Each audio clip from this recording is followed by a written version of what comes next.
Hey everyone, how's it going? Matthew Bailey here, and I'm joined by my cousin Tyler. Hey! And I decided to have, and if you saw in my previous video, I did say I was going to have a special guest on the next video, and we are here to do a random movie review, well, two movie reviews actually. The first one is for 2015's Goosebumps. So before we get into it, what do you think of the movie? Overall thoughts, it is good. Not great. Yeah, Certainly not bad. Yeah, I mean, there was a lot of the monsters from the original Goosebumps books that I don't think got a lot of screen time when you think about it, because, I mean, there was one monster that I don't really remember that much from the books, and that was that. Remember that scene? Yeah, spoilers in case anybody was wondering, but there was that scene when the boy's aunt came and opened the door, and there was that poodle standing at the door. Do you remember? Yeah. But I thought I remembered the poodle was a black dog, not a white poodle. Yeah. As the I don't even think it was the dog was a poodle. I don't even think it was a poodle to begin with. What you're thinking of is a book called The Barking Ghost, and it wasn't a poodle. It was just like a black dog. The poodle's from a book called Please Don't Feed the Vampire. Oh. That was was his fur white? Yeah, it looks just like that. Oh, then that's probably what that one was from, because I don't remember that. I don't think I read that book. There's a lot of different. A lot of the monsters came from the original series, but there were some from newer series, like the ghouls that were chasing them in the graveyard. Yeah, that's I don't remember. I thought they were the ones from Welcome to Dead House or something. I don't think so. I think they would have referenced Dead House. I think because there's a book called Attack of the Graveyard Ghouls. There it is. Yeah, I thought of it that was the name of a book, but if you also think about when it comes to the movie and the original '90s TV series, do you remember? Yeah. Oh yeah. Honestly, there was a lot of books that never got made into episodes from that show. Like there were some books from the original series that I loved reading, like The Cuckoo Clock of Doom, and the one I really wanted to see in an episode form is The Horror at Camp Jelly Jam. Yeah. I've been wanting to see that in an episode form for a while. I think that was budgetary. The finale. I might possibly get the chance to now, because did you hear that they actually are making a new Goosebumps series? Yes, and it's in the show. Yeah. This time, instead of it being just for kids, they're going to try to also aim it towards the adult audience too. Yeah. So there might actually be some more like scarier adult themes in this show. That would be interesting.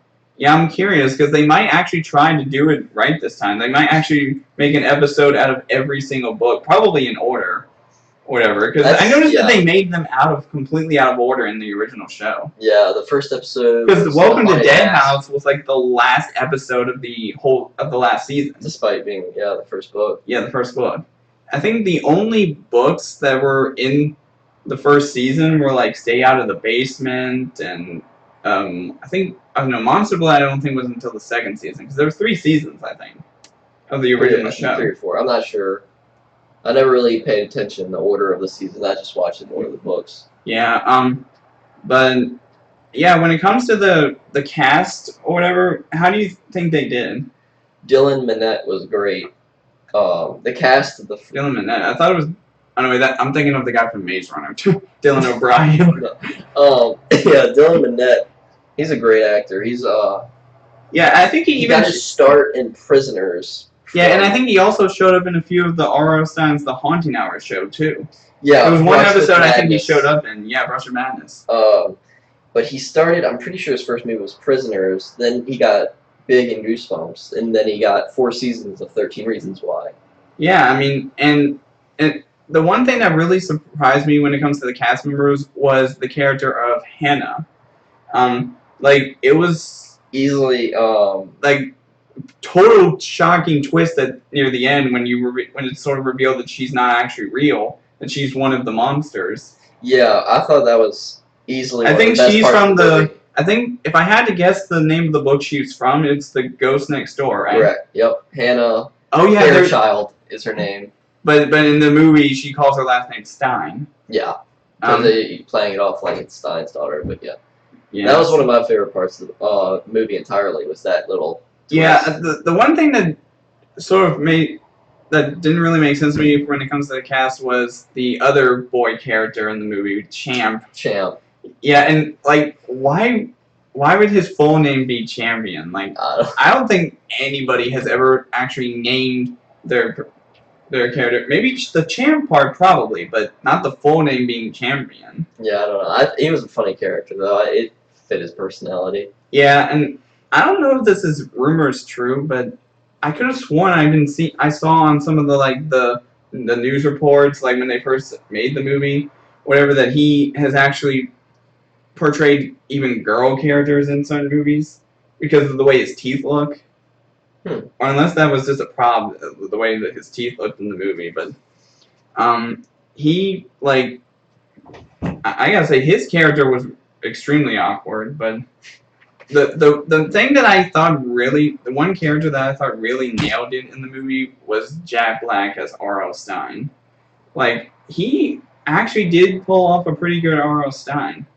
Yeah, I mean, it's of course like an exaggerated version, but yeah, Stein himself, I don't think the way just his personality could carry a I think we even saw movie. I think we even saw R.L. Stine make a cameo near the end of the movie. Remember? Yeah, that was really funny. The drama teacher. Oh yeah, and I think his name in the movie was Mr. Black. Get it? Stein Black, and they just switched their names. Right. that was kind of funny. Yeah, it was hilarious. Wow. Not too loud, dude.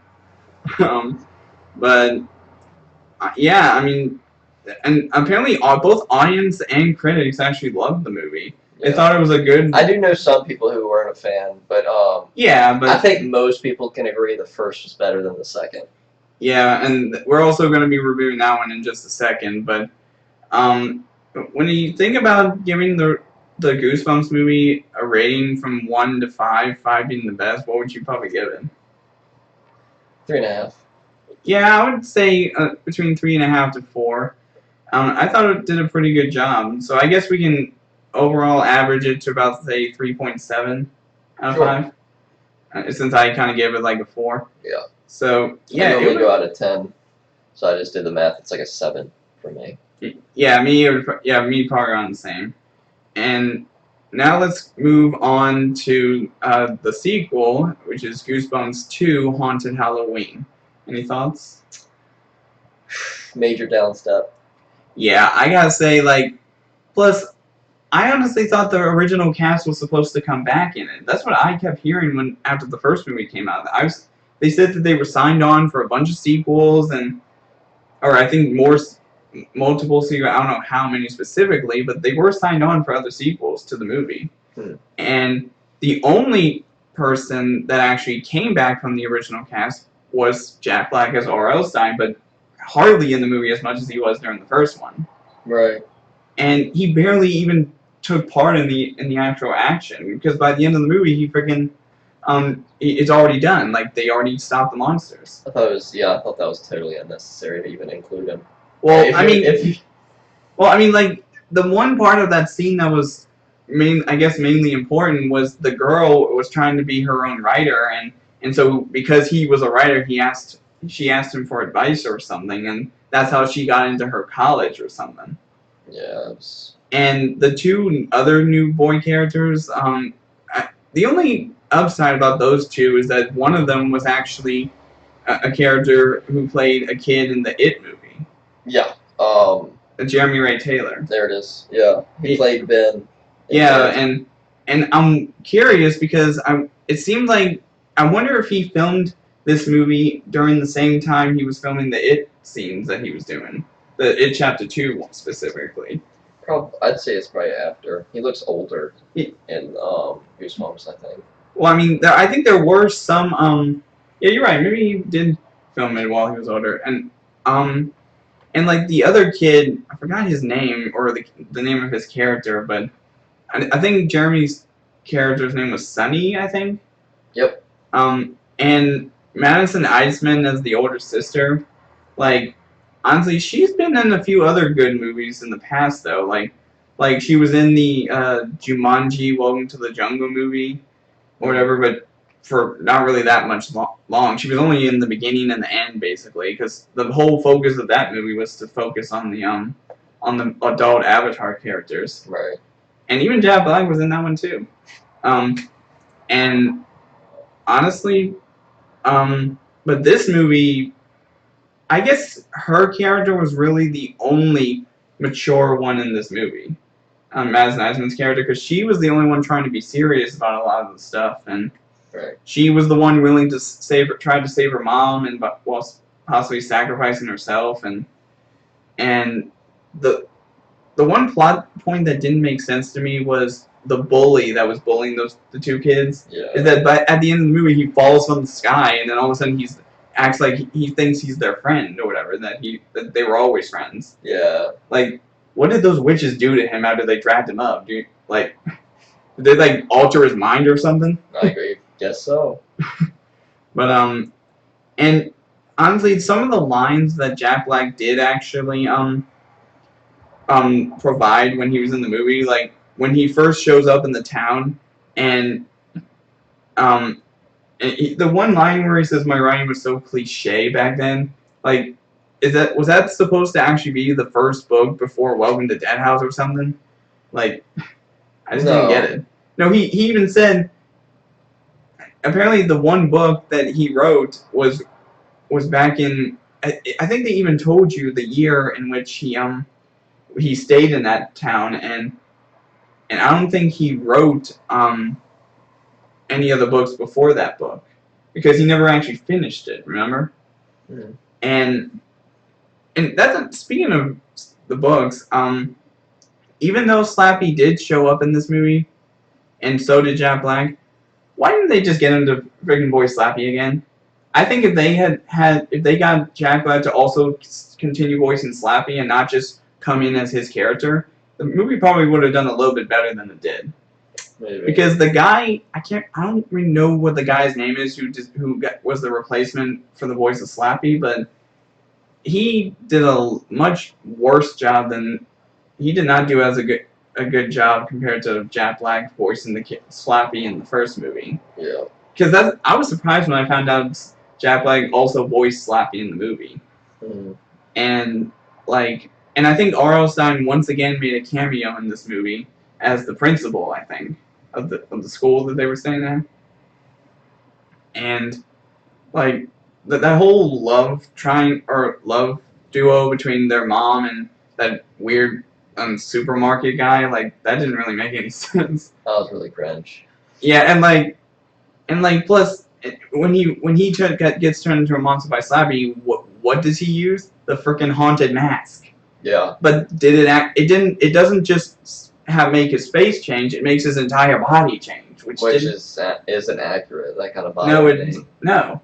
Like, the mask was just supposed to stay on your face and make it just becomes part of your body. Yeah. Your body doesn't change itself. Yeah, but no, they turned him into like some freaking troll / ogre type thing. I was happy to see the haunted mask in this one, and then they did that, and I was like, oh man, come on. Well, I mean, we kind of saw the haunted mask in the first movie, but it was like a split second, whatever, right? Like when the monsters were coming towards the Ferris wheel, you see a girl prancing along the carnival, and you can see that there was something wrong with her face. Oh, I did not. Yeah, we'll probably have to rewatch that scene just so you can see what I'm talking about. But yeah, I don't remember. And honestly, even the only actual original monsters that showed up in this sequel was the werewolf of Fever Swamp, the abominable snowman of Pasadena, the haunted mask, obviously, and Slappy. They're the only ones that I think actually showed up on the books in this movie. Yeah, they just rehashed. I mean, they did from the first movie, which was really they had almost every monster in the first movie, but this movie they only had 4, and they just used freaking random Halloween costumes as the rest of them. Yeah, that was massive. I was disappointed with that. Yeah, honestly, and plus even at the very end of the sequel, we see Slappy supposedly didn't get sucked up into the book, and he somehow wrote his own book where R.L. Stine was the main character, and he somehow got sucked in. Like, that makes you think that they were planning on making another movie, but I think I even looked it up, and it said it was just that this movie was just a standalone sequel. Yeah, So what's that say for the original actors from the first movie then? They said they were gonna come back for multiple sequels, but now it doesn't even look like they can. So they just wasted a lot of their money trying to be a part of those sequels, which are never gonna happen. Yeah. Well, I mean, we never know for sure what's gonna happen. I mean, because the first movie came out in 2015, and then this movie came out like 3 years later. Mm-hmm. I mean, sure, they might have to wait a while because of this whole, I'll just call it the cough, or whatever, if you know what I'm talking about. Rona? Yeah. I don't want to say too much because apparently people have been getting like silenced a lot for saying it in their videos, but that's why I called it specifically the cough, but yeah, because apparently nobody gets in trouble for saying it like that. But now, when it comes to our rating of this movie, what would you have to give it from 0 to 5? 2. Yeah, I would probably have to give it like a 1.8 because I just did not understand what this movie was trying to do. It was just cashing in on all that the first one did.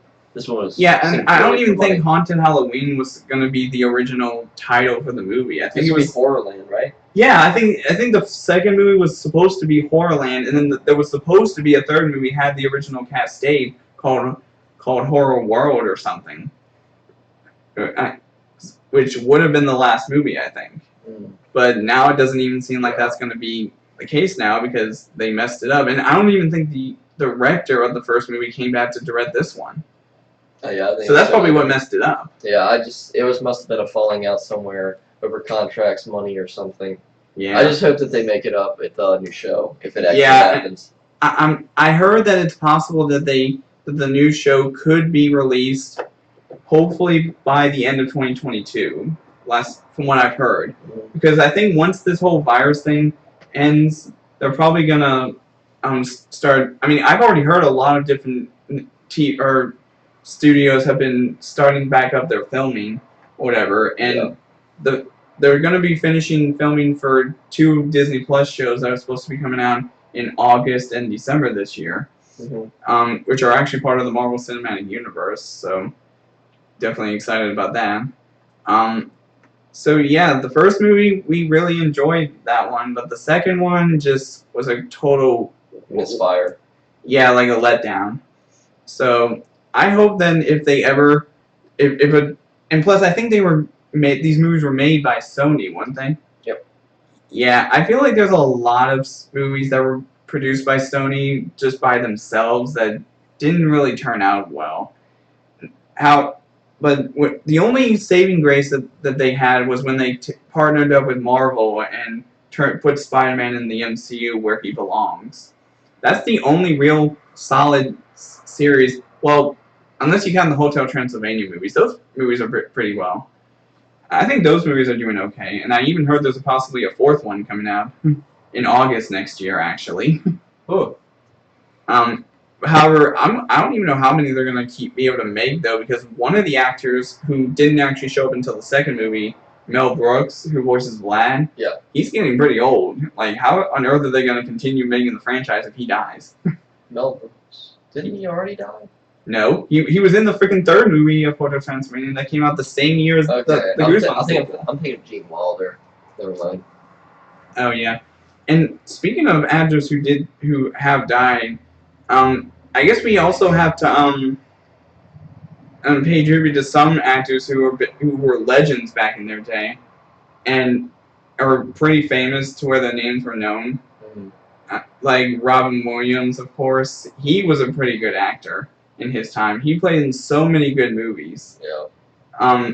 Like Mrs. Doubtfire, the first Jumanji movie. Yeah. Where thankfully his character's name was actually mentioned, name dropped in the second Jumanji movie.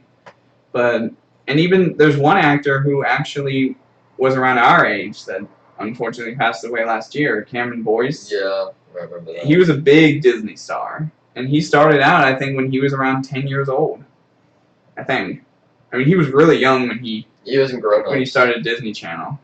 He was Grown Ups. Yeah, he was in the Grown Ups movies. He was mostly on a lot of Disney shows. He was in the Descendants movies, and honestly, the only other actor, there is one actor though that is still alive that I gotta give props to him for continuing to keep kicking, and that's Dick Van Dyke.